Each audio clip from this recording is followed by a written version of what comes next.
Ryan, any decisions yet on who's going to start Saturday and how that's going to be held? No, you're talking about at quarterback, I'm assuming. Yes, sorry, yeah, quarterback, yes. No decisions on who's going to start right now. They both will play. Both have been sort of splitting reps with the ones and the twos, and both have been doing a great job. They add different elements to the offense, and, we can have success with both of them, running sort of this style. So we'll kind of see how this next week plays out when we're getting it more in depth into the game plan, and go from there.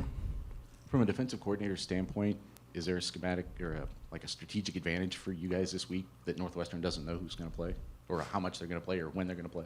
Yeah, that's a good question, because obviously, like, the information you have on Ryan Brown is how well he can extend plays and hurt you on the ground with his legs, just because we've asked him to do so the last couple weeks. And you look at Hudson's productivity the last 2 years. It hadn't necessarily been on the ground, but we haven't really asked him to do so.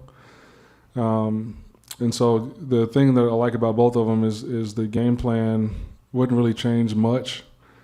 And so, I think, if I'm a defensive coordinator and I've seen the 2 games with Ryan and, basically the last year and a half with Hudson, I would be more cautious about being aggressive in the quarterback run game with Ryan in there. So does that mean that they'll change what they do? I don't think so. They kind of run what they run.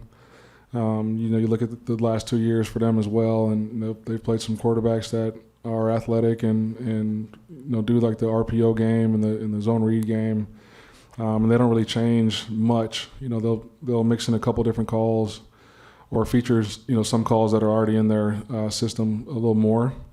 But they play what they play, and it's a primarily split safety defense. So you have that extra half a hat in the run game to be solid with the quarterback pulling the ball.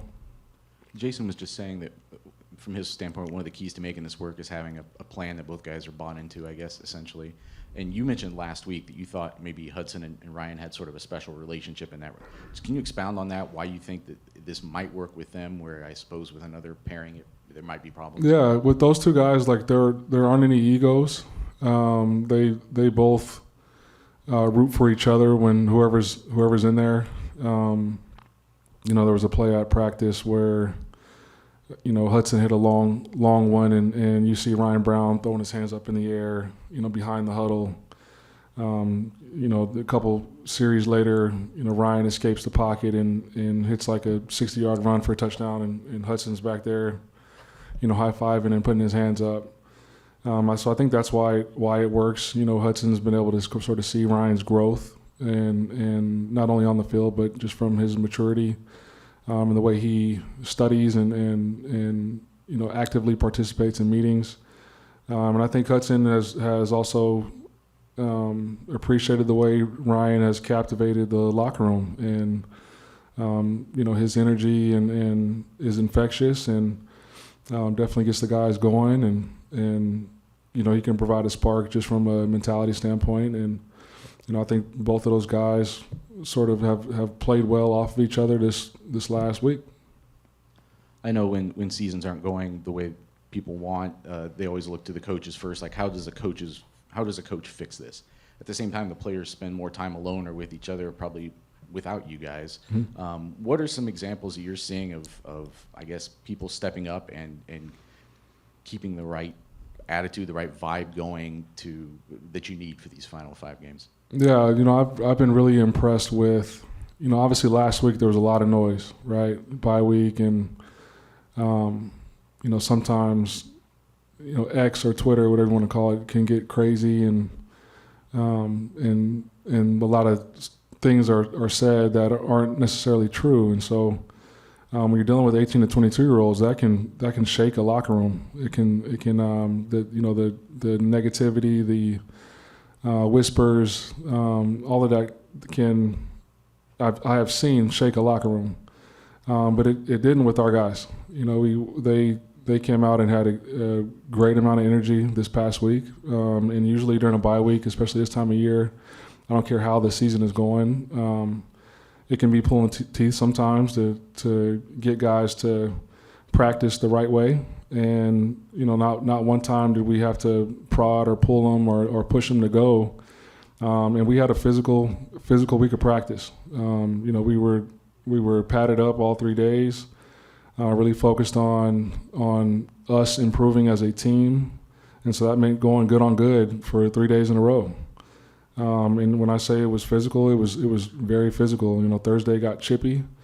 And so usually when you see that, the guys have been bought in and are even more so now than when we started camp. And so I just think it speaks to sort of guys maturing on the team. We do have a lot of young guys that are getting experience, and some of those guys have spoken up. And it's also the guys like Mo and Devin Maccabee and plenty of others that are like, okay, man, like enough is enough. Like, let's get going in the right direction. We've made improvements incrementally, and now it's time for those improvements to show up in the win-loss column. And so I couldn't be more proud or more happy with the way they've attacked this week. And yesterday we had a Tuesday type practice for Northwestern prep.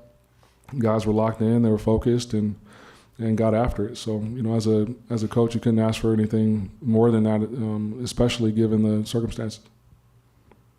Ryan, I think your only experience using a 2-quarterback system or alternating quarterbacks was at Northwestern last year.